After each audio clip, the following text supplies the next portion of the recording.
இன்றைக்கி தேதி செப்டம்பர் 7, 2025 கரெக்டாக நைட்டு 9:58க்கு பார்த்தீங்கன்னா இந்த மாதிரி நல்லா தெரிஞ்சிட்டு இருக்க நிலா வந்து கொஞ்சம் கொஞ்சமாக அப்படி சிவப்பாக மாற ஆரம்பிக்கும். இதை சந்திரகிரகணம்னு சொல்லுவாங்க. சூரியன், பூமி, நிலா மூணுமே ஒரே நேர்கோட்டில் இருக்கும். அப்போ தான் இது ஏற்படுன்னு சொல்லிட்டு சின்ன வயசில் படிச்சிருப்போம்.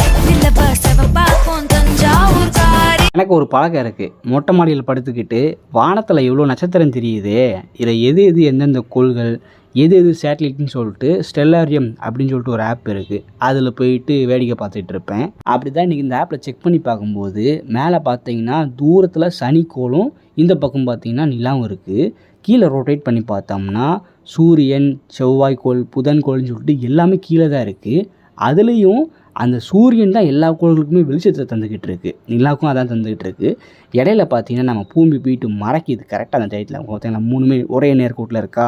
ஸோ இதனால் நம்ம நிலாவுக்கு போக வேண்டிய வெளிச்சம் வந்து கட்டாயி போய் அந்த குறிப்பிட்ட நிமிஷம் மட்டும் அது வந்து இந்த மாதிரி சொற்களால் தெரிஞ்சிகிட்ருக்கு. நான் எதுக்கு இதெல்லாம் பார்த்துக்கிட்டு இருக்கேன், என்ன ஏதுன்னு தெரியாது. ஆனால் பார்க்கும்போது நமக்கு கொஞ்சம் சந்தோஷமாக இருக்கும். என்னைய மாதிரி எத்தனை பேர் இந்த ஆப்பில் பார்த்துட்ருக்கீங்க அப்படின்ற உங்கள் கருத்துக்களை கீழே காமிச்சிட்டு போங்க.